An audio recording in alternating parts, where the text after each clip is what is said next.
Hello అండి. అందరికీ నమస్తే. Welcome to Subbu's kitchen. ఈరోజు వీడియోలో హెల్తీగా ప్రోటీన్ లడ్డు చూపించబోతున్నాను. మన ఒంట్లో వేడిని తగ్గించి శరీరానికి శక్తినిచ్చే ప్రోటీన్ లడ్డు చాలా టేస్టీగా ఉంటుంది. చాలా సింపుల్‌గా కూడా చేసేసుకోవచ్చు.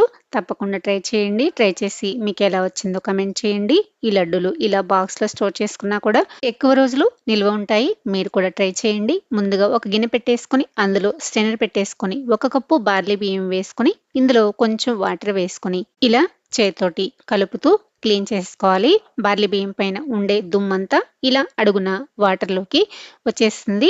ఇలా పొడి పొడిగా అయ్యేంత వరకు కొంచెం సేపు ఇలా స్ట్రెయినర్‌లోనే ఆరపెట్టేసేసుకోండి. మీకు తొందరగా అవ్వాలంటే పొడి క్లాత్ పైన ఆరపెట్టేసుకోవచ్చు. ఇప్పుడు స్టవ్ పైన ఒక కళాయి పెట్టేసుకొని హాఫ్ కప్ వరకు పెసలు వేసేసుకొని ఇలా దోరగా ఫ్రై చేసుకోవాలి. ఇప్పుడు వీటిని ఒక ప్లేట్‌లోకి వేసుకొని ఆరపెట్టేసుకోవాలి.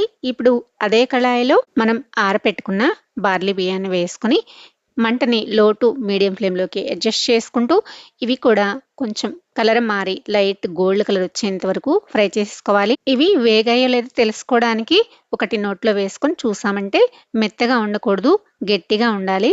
అలా ఉంటే గనక మనకి బార్లీ బియ్యం ఫ్రై అయిపోయినట్టే. ఇప్పుడు వీటిని కూడా తీసి ఇలా ఒక ప్లేట్‌లోకి వేసేసుకొని ఇవి 2 పల్చగా ఇలా స్ప్రెడ్ చేసుకొని పూర్తిగా చల్లారే వరకు పక్కన పెట్టేసుకోండి. ఇప్పుడు అదే కళాయిలో ఒక హాఫ్ కప్ వరకు పల్లీలు వేసుకొని వీటిని కూడా దోరగా ఫ్రై చేసేసుకోవాలి. ఇవి కొంచెం ఫ్రై అయిపోయిన తర్వాత ఇందులోకి పావు కప్పు వరకు అవిసె గింజలు వేసుకోండి. వీటిని ఫ్లాక్స్ సీడ్స్ కూడా అంటారండి. వీటిని వేసేసుకొని ఇవి కొంచెం వేడైతే సరిపోతుంది. వీటిని మరీ వేయించుకోవాల్సిన అవసరం లేదు. లేదంటే విడివిడిగా అయినా ఫ్రై చేసుకోవచ్చు. ఇప్పుడు వీటిని తీసి వేరొక ప్లేట్‌లోకి వేసుకొని చల్లారనివ్వండి. ఇవైతే పూర్తిగా చల్లారిపోయాయండి.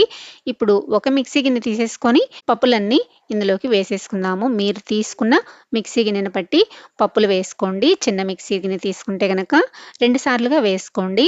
వీటిని మరీ మెత్తగా సాఫ్ట్‌గా అయ్యేంత వరకు వేసుకోకూడదండి. కొంచెం ఇలా బరకగా ఉండేలాగా వేసుకోవాలి. ఇప్పుడు ఈ పిండిని ఒక ప్లేట్‌లోకి వేసేసుకున్న తర్వాత అదే మిక్సీ గిన్నెలో పల్లీలు, అవిసె గింజలు కూడా వేసేసుకొని మిక్సీ పట్టుకుందాము. ఇవి కూడా ఇలా ప్లేట్‌లోకి వేసుకున్న తర్వాత ఇవి 2 బాగా కలిసిపోయేలాగా ఇలా చేత్తోటి కలిపేసేసుకోవాలి.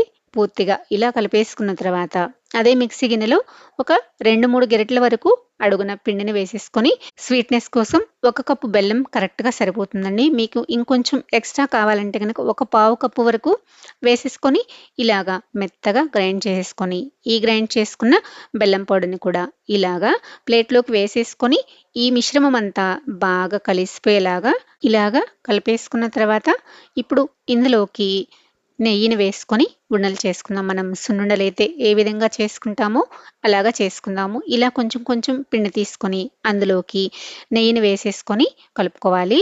నెయ్యి క్వాంటిటీ ఏముండదండి. మనకు ఎంతైతే పడుతుందో అంత వేసుకొని కలుపుకోవచ్చు. ఒకవేళ మీ దగ్గర తగినంత నెయ్యి కనుక లేకపోతే పిండిని విడిగా స్టోర్ చేసేసుకొని నెయ్యి ఉన్నప్పుడు ఇలా ఉండలు చేసేసుకోవచ్చు. ఇప్పుడు ఈ విధంగా మీకు నచ్చిన సైజులో ఉండలు చేసేసుకొని సర్వ్ చేసుకోండి. మరి ఈ హెల్దీ అండ్ టేస్టీ ప్రోటీన్ లడ్డుని మీరు కూడా ఇంట్లో తయారు చేసి మీకు నచ్చిందో లేదో కమెంట్ చేయండి. వీటిని ఒక బాక్స్‌లో స్టోర్ చేసుకున్నా కూడా ఎక్కువ రోజులు నిల్వ ఉంటాయి. ఇంట్లో స్నాక్స్ టైంలో పిల్లలకి రోజు ఒక లడ్డు కనుక పెట్టారంటే చాలా హెల్దీ టేస్టీగా ఉంటాయి కాబట్టి పిల్లలు కూడా ఇష్టంగా తింటారు. నా వీడియో మీకు నచ్చినట్లయితే లైక్ చేసి సబ్స్క్రైబ్ చేసుకోండి, షేర్ చేయండి. మరో మంచి వీడియోతో మళ్ళీ కలుద్దాం. Thanks for watching.